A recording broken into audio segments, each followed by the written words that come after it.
everyone, and welcome to this special jam-packed episode of Night City Wire. This is the place where we talk all things Cyberpunk 2077, or rather, all things Phantom Liberty. My name is Pavel Busha and I will be your host today, and we have a lot to go through, so let's get started. We've got gameplay, behind the scenes, music, and plenty of surprises along the way. Speaking of, let's kick things off with a world premiere of our brand new Phantom Liberty CGI trailer starring the one and only Idris Elba.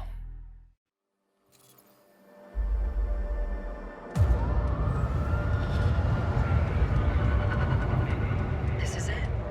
Trust me. You know I do.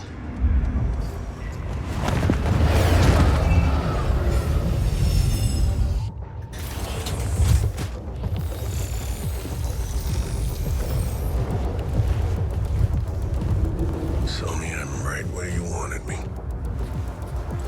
Now tell me I'm out of this goddamn town. Nobody on you. I just caught surveillance cams. Adios, Night City. Should be back in the homeland by 2 a.m.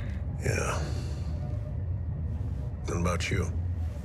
Get your ticket out yet? I hear the government's sealing a deal. I told you. You're the president's favorite. You're gonna walk out of this on a red carpet.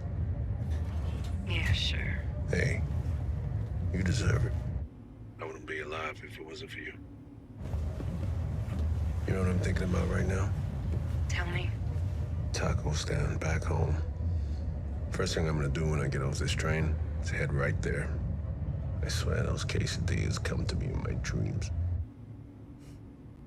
Place sure sounds tasty. Yeah. You were the one that took me there in the first place? Yeah. I remember now. Wow. Listen, when this is all over, you gotta take a break, you hear me? Tell me, do you copy?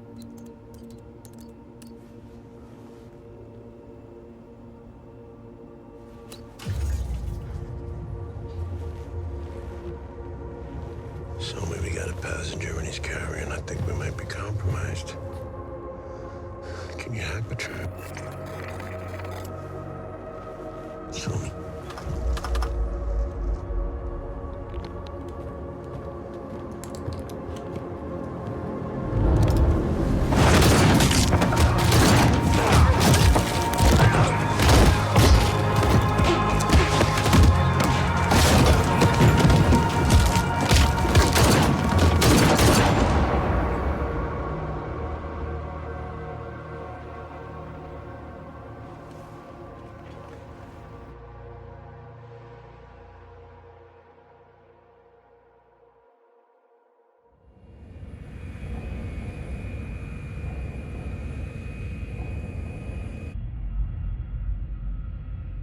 So me, you want a pill? So me, Excuse me, Madam President. pill? It's going to be a long flight. No, thank you.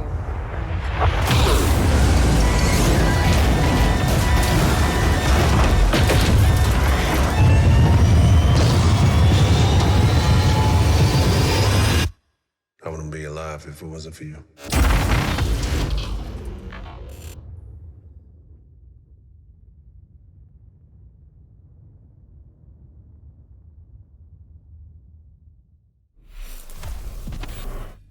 What a cliffhanger! Everything you saw in the trailer happened 7 years before Phantom Liberty begins, so there's definitely a lot more story to discover in the expansion. Now, we're gonna hear from Idris Elba himself to talk more about the trailer and how he brought Solomon Reed to life.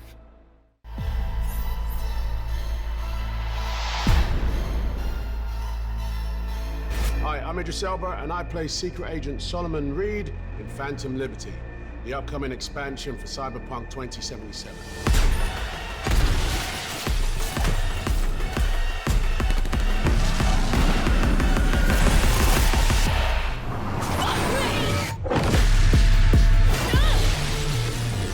Reed is a professional, someone that's lived many lives. He's basically a sort of secret agent that has worked in Night City for a long time and has been a special ops operator and, basically has kept his head down until now.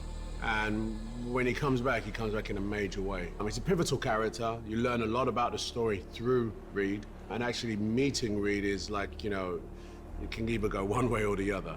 The treason ain't ever black and white. It's a charade, V. Obviously, you know, with a spy character like Solomon Reed, you don't know much about him. You know what maybe he's capable of, but can you trust him or not? A spy story will make you think one thing, and actually you should be paying attention to something else. Every now and again in the storyline, you actually get some nuggets of who Solomon Reed is, and he's reluctant. You know, he doesn't really like to just open up and say it, but his personal side is definitely one that's filled with torment, betrayal, trauma, but at the center of his personal life is his work. Like, he really loves his job. He's a very, very dedicated agent, and you get to know that as you play with this character. So in this shot, I think Reed is thinking about all the things he's done as an agent, as someone that has dedicated his life, and now he's about to walk away. And it's symbolized in this huge leap that he's about to make. It's also a leap into his freedom. So what I love about Cyberpunk, you know, is the technology. The tech is mad. Solomon's right here. He's done. He's on the train. He's about to chill. He's leaving. And also he has the one person that he trusts to help him make that escape. He's not thinking that anyone could have infiltrated him. No one even saw him get on the train. He jumped from the sky. So he's feeling really good. For anyone who's really looking at this frame, there's a big Easter egg. Look for it. It's there. It's in the frame, but it's a big Easter egg. That's all I'm saying. What about you? Get your ticket out yet?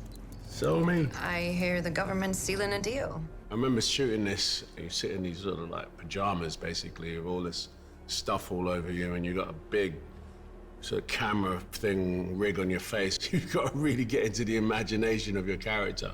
And I remember shooting this, and it's incredible, man. I look at the detail and on the animation. Obviously, I was there, so I'm acting, but to see it come to life like this is bonkers. Taco stand back home.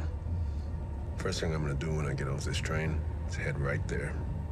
I swear those quesadillas come to me in my dreams. Place sure sounds tasty. The Reed-Somi relationship's a really big thing to unpack. It's really good. I can tell you that, you know, Solomon Reed and Somi have a special bond.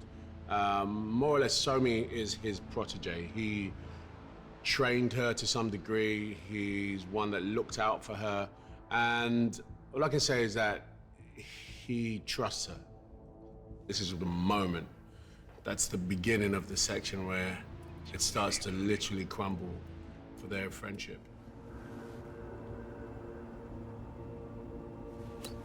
Super tense moment there. And this is for Somi, this moment of, you know, do I, don't I? Do I betray a friend? Someone's like a father. She's under incredible pressure that we don't realize. It's either her or him. Can you hack the trap? Somi. And that's why I love this moment, when he touches the door and he's like, Somi? He knows immediately he's been made. He's dead. There is a moment of remorse and a moment of sort of regret, I guess, feeling a bit betrayed from Somi, but that's not what he's thinking about right now. What he's thinking about is like, okay, how do I try and up my odds here and get out? 7 years later. This is the moment that you actually realize that Somi is just a different person.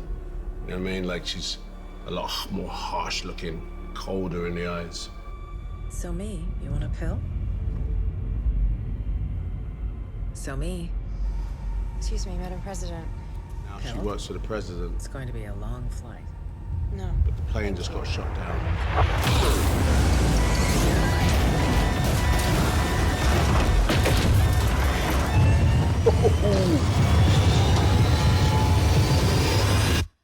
I wouldn't be alive if it wasn't for you.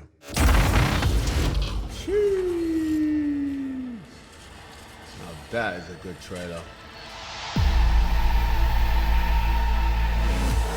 Get your ammo, assault rifles, tactical gear. Dogtown is, I guess, the most deadly place in Night City. It's a district ruled by a militia. It's also sort of like a labyrinth of crumbling infrastructure. And by the way, the scale of Dogtown is incredible. You know, as a storyteller, it's just an amazing canvas. Because it's an open world, I mean, you can pretty much go anywhere in it, and it's just like incredible. And the writing in this expansion is really, really good, especially around Solomon Reed. You know, because it's a big storyline and it's really well dialogued. He's a really big character. It's really complex to play, actually. This is the first major game I've done as a voice major, and it was an easy yes for me because I'm a big fan of CD Projekt from the Witcher games and Cyberpunk. What I really liked about it is the fact that it's so big and a real character study. And it was a challenge for me, I'm not gonna lie, but in terms of the voice, I have to have the spectrum of emotions in the way I speak, in the way he answers. The whole experience was definitely like a learning curve. And I can say I've done it, and I've done it, you know, in a really phenomenal game. Dogtown. Burn it to the ground is what we'll do. It's a simple choice. Them or us. Peace comes at a price. Someone's always got to pay.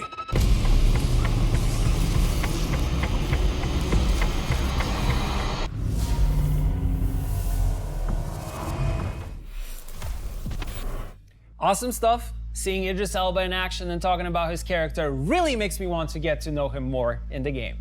But new characters aren't the only addition to Phantom Liberty. Music has always been a vital part of our games and the stories we tell.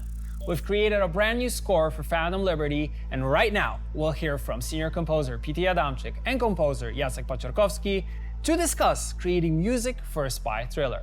We'll also hear more about the new radio stations coming to the game, featuring all new tracks from artists from all around the world. Hey guys, how's it going? Hey Pavel. Hi, Pavel. How Good are to you? be here.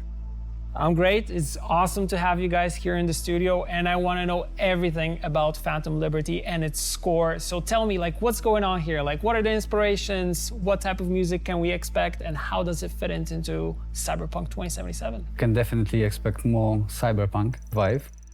Although we spiced it up a little bit more with spy thriller themes throughout the project. We wanted to make players feel like they're secret agents behind the enemy lines, give them the gravity of the situation and also the danger that V is in during their mission. The most influential part, I think, is the new characters that are introduced in the expansion. Yes, because it's a CDPR game and characters make the story. Apart from the spy thriller thing, there's obviously a very deep, emotional, and very human story that we're trying to tell. And this time, the main relationship between Songbird and Reed is sort of what we're focusing on musically. It's also, what is the principal theme musically in this expansion. Everything basically like it's always in CDPR games, many different layers, but at the heart of it is a touching story. I'm happy that you mentioned that characters are very important. And I always treat like characters being the catalyst of the story itself. But we're known for our storytelling. There's a lot of things going on, and music kind of needs to play into that in order to have certain emotions come out of players. How difficult is it to like marry all these things together? Well, it's definitely challenging. It was challenging in the base game, and because right now we were so focused on the story of the triangle between Reed, Songbird, and V, that we were able to put even more detail into the sort of musical storytelling for this expansion. So it was definitely difficult, but I think also very rewarding, and I hope it's going to be really enjoyable for the players as well. It is something that I look for when playing a game, kind of seeing how the music affects me. And in some games, it's I think one of the most prominent things. And I also know our community has always been saying that when it comes to music, like you guys always nail it and bring A game always. That's very kind. You have something to add to that? Well, to me, it was actually relatively easy because I came on board only about a year ago. Mm-hmm. So the sound, even for the expansion, was already established. So I needed to fit within a spectrum that was created by PT and Marcin. Also added something for myself, did some gritty synths of my own. So we know we have the basics more or less. Of course, I know that after talking to you guys right now, I really want to listen to it. So question is, when can I listen to it, and when can the people watching listen to the score? So I guess we have some good news to share. Our original score for Phantom Liberty is out right now on all streaming services. Awesome. That's amazing. That's the news I wanted to get. So that's one part of it. And now I feel like we should transition and talk about 3 new radio stations that we have. So we have Darkstar Radio, we have Impulse, and Growl FM. So these are 3 new radio stations that are coming to the game. And let's dive into them and tell me kind of what we can expect. And I'll let you guys just start with the one that you want to start, and then we'll move through the list. Well, Darkstar comes first to my mind because I'm into those moody, dark tracks. We wanted to create a station that combines music from around the world. So think of it as a world music of dark dystopian future. Obviously, when you have artists from around the world like Kenya, Uganda, Poland, America, they would interpret their visions differently. Even though it has got that commonality, it is actually a quite various station. I think the highlight of it is also there are 2 tracks by Idris Elba himself. Okay. Is he DJing there, or is he like rapping maybe? Like what is he doing there? He is rapping and he produced those tracks. Okay. Yeah, Wow. and we're really thrilled to have them. I think they fit perfectly, both in the cyberpunk context and as well with the Darkstar Radio.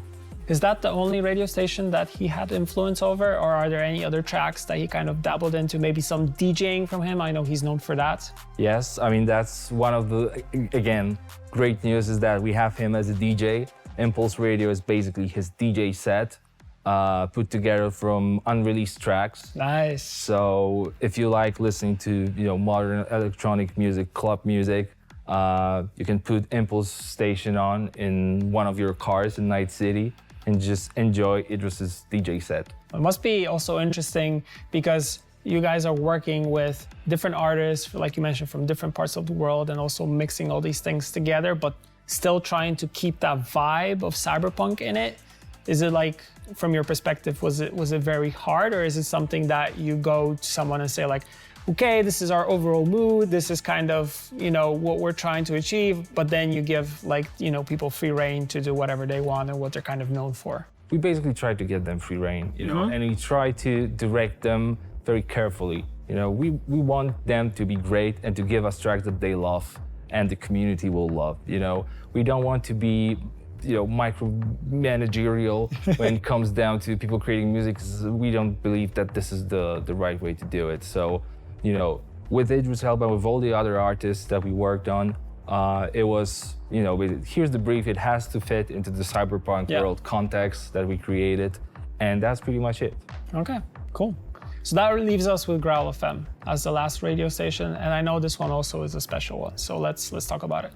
Everything is very unique. No 2 tracks are alike, and we're really happy. We were very proud of this station. We're really also very proud of the community. Yeah. So shout outs to the community. It's incredible, but it must be also very difficult to take all these things and kind of, okay, does this fit into Cyberpunk? Will this be something that a player will enjoy? But I kind of feel that in a sense, yes, because there are people who kind of like to pretty much like branch out and listen to different things on one radio station instead of having a radio station that focuses only on one genre. The uniqueness was key, really. Obviously, the craft had to be there, and the general vibe of cyberpunk had to be, maintained within those tracks.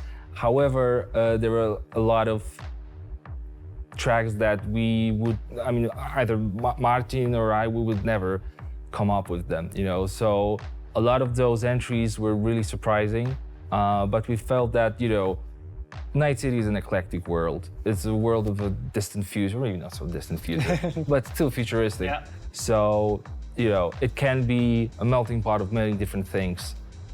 So we basically ran with that. It's like, okay, how weird can it be? How different can it be to what we already have in the radio? And I think all the artists that are on Growl FM nailed it.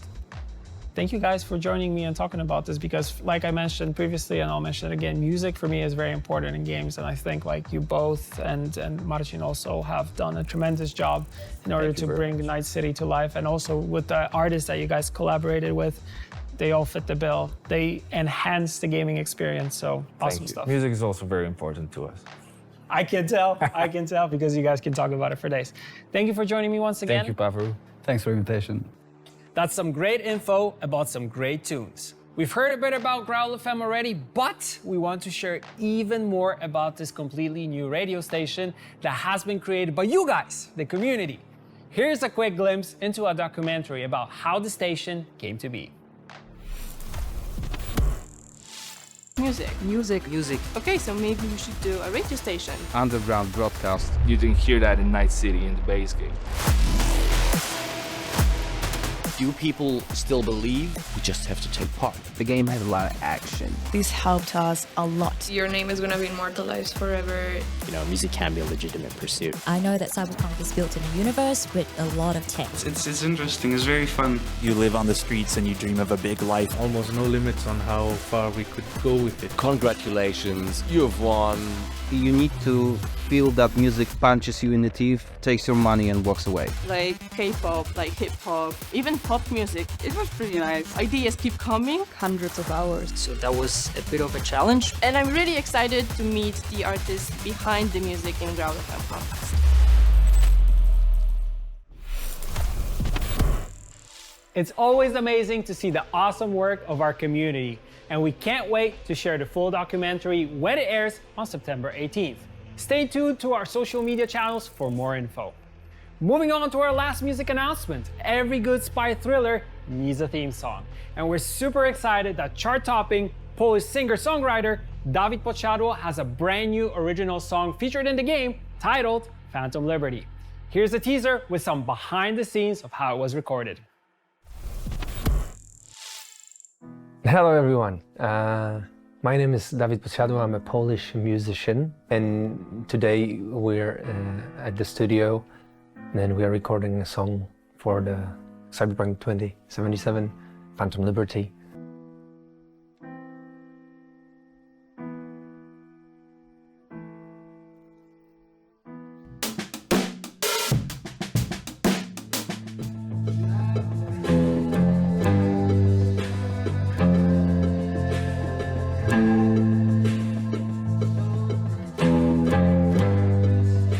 Play the game, listen to the song, and I hope you're gonna fucking cry.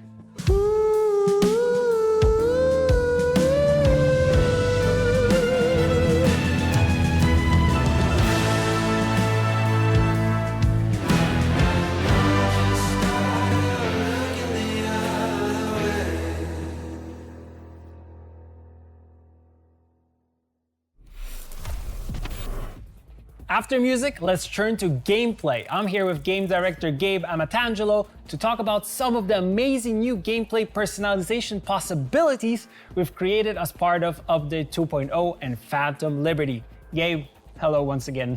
Pavel Burza.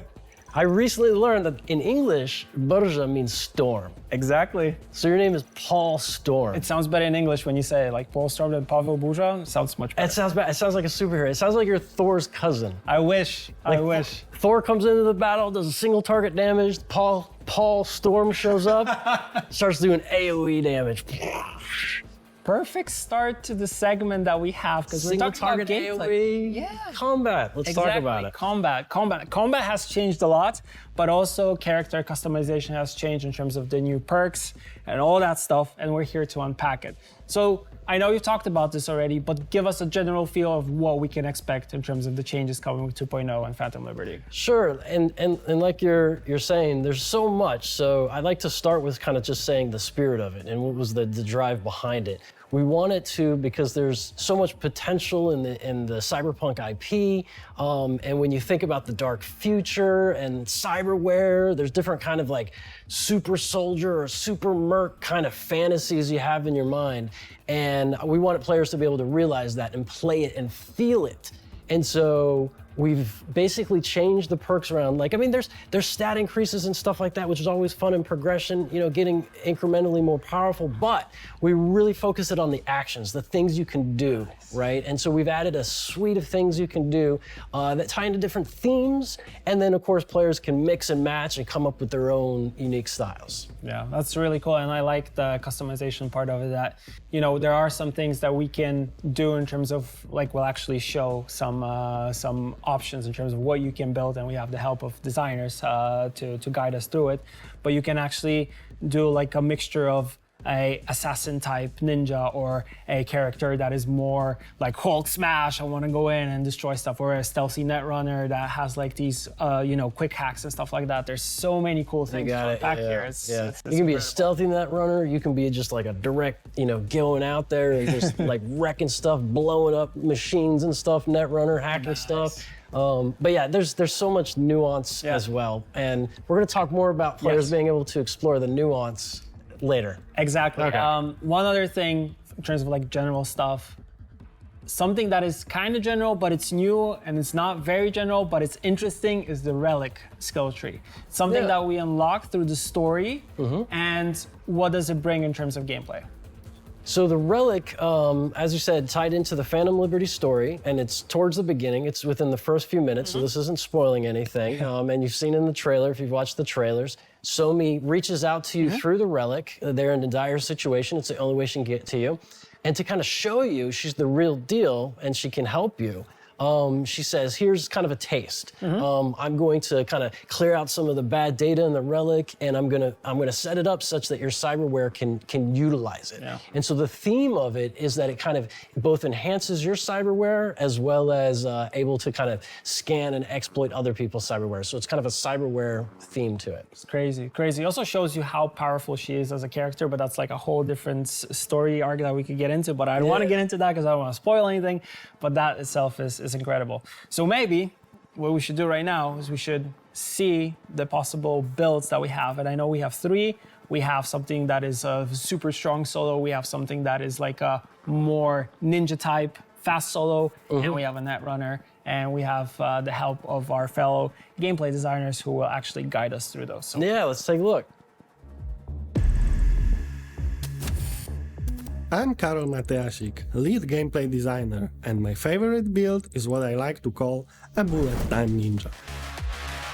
Speed is of the essence for both defense and offense, which is why dash and air dash are perfect to get close to enemies without taking any damage. I like to bring a katana to a gunfight, and it goes great with a new perk that lets you deflect bullets and even send them flying back at enemies. If you're running low on health, you can also perform a finisher on low health enemy for a quick boost.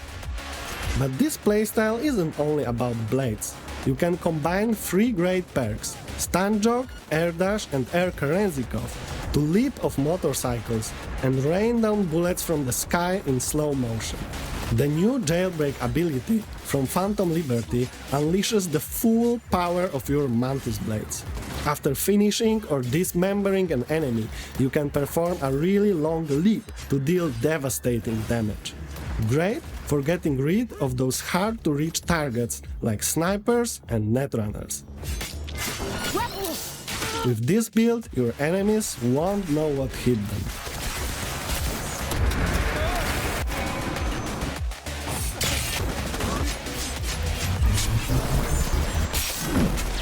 Awesome. Bullet time ninja. Yes. That's so cool. Like, you're moving, they can't even see you. You're just jumping in, mantis blade, katana, like going crazy, going ham on them. Two favorite parts. I love the dash to the person in the guard tower or whatever. Yeah, that's so high up. Yeah. That was fun. But my favorite part was I like to bring a katana blade to a gunfight. Well done, Karol. That was good. Yeah, it really showcases this build. This has actually been one of my favorite ones when I was playing Phantom Liberty. And with all the gameplay changes, like this one, I feel like is kind of my go-to. Which my previous go-to was kind of like a stronger solo, but we'll have that as the last video. But now I think we should jump into the Netrunner. Yeah, let's check it out. Hi, I'm Yulia Primak, a gameplay designer at CD Projekt Red, and I love playing as hack-and-slash netrunner. The best part of being a netrunner is, of course, the hacking, and now it's more powerful than ever. With the new Quick Hack queue, you can stack up to 4 hacks on a single enemy and play around with some devastating combos like Contagion and Overhit. It's pretty deadly. With Overclock, you can gain an extra edge by sacrificing your health to cast hacks with almost no limit. With Update 2.0, netrunners can even take over cars, transforming vehicles into ticking time bombs. Once you're up close, it's time to whip out the Monowire. With the Relic skill tree from Phantom Liberty, you can power it up even more. Now netrunners can combine physical damage and upload control hacks onto enemies. I can't wait for everyone to try it out.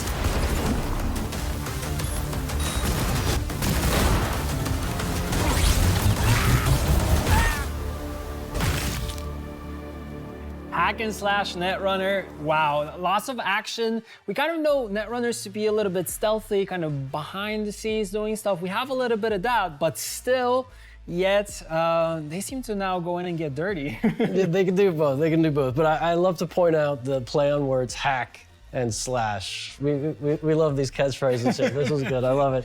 Yes, the netrunner. That's sort of one version of playing it, kind of doing the damage, via blowing up cars, remote controlling it, getting in there with your nanowire. You can even like spread hacks with it. You can also get some of the memory back and drain. But yeah, you can go stealth to where it's kind of like there's like kind of a game in the network of like as you start doing hacks. Like an enemy netrunner might be like, someone's in the network, right? And there's a bunch of different abilities to kind of like suppress that kind of discovery. And so there's that kind of netrunner combat that's going on there behind the scenes while everyone's like stealth. And it's like, we don't know where it's at. Yeah, so that's another one.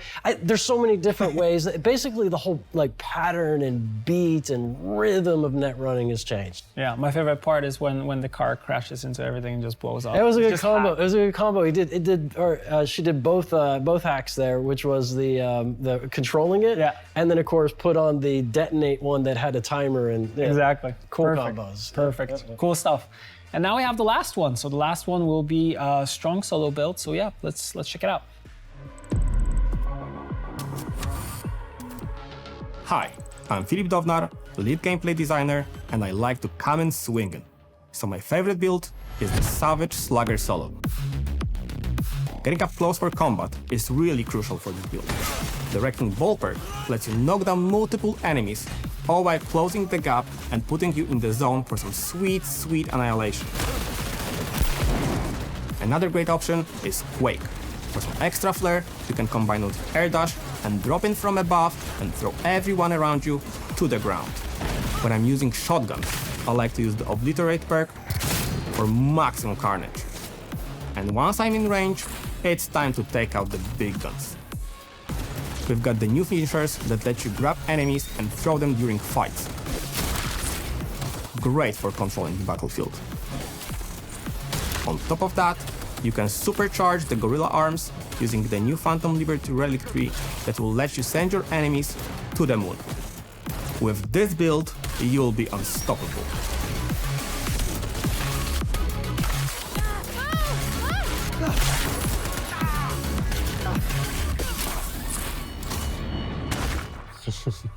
Mayhem. The throw at the end. The Savage Slugger Solo. That's 3 times fast. Yeah, that's so crazy. Like throwing people, like at the end, he's just like, woo, and it just flies.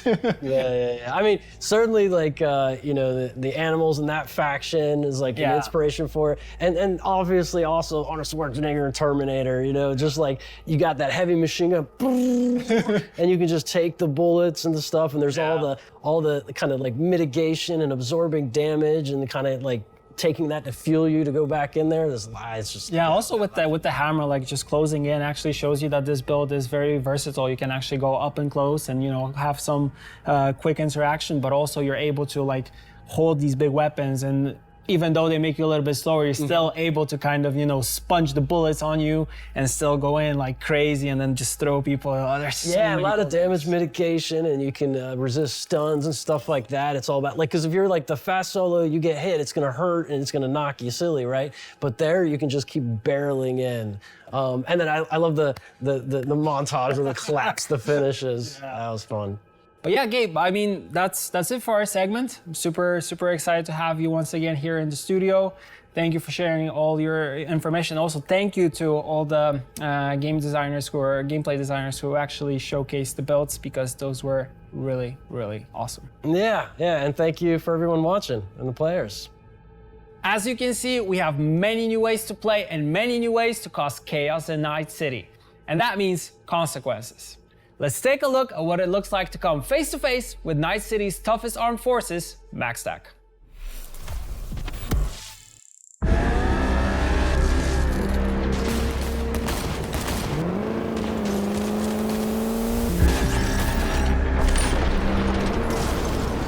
Target is Omega class. I repeat, Omega class target at large. MaxTac is en route.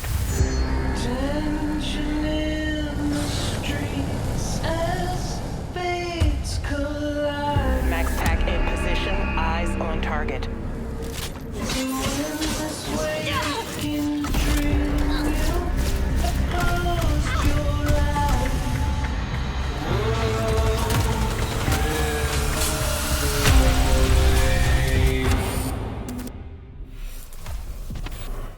It's official! Update 2.0 will release on September 21st for free for anyone who owns Cyberpunk 2077 on Xbox Series X, S, PlayStation 5, and PC. That's just 1 week away.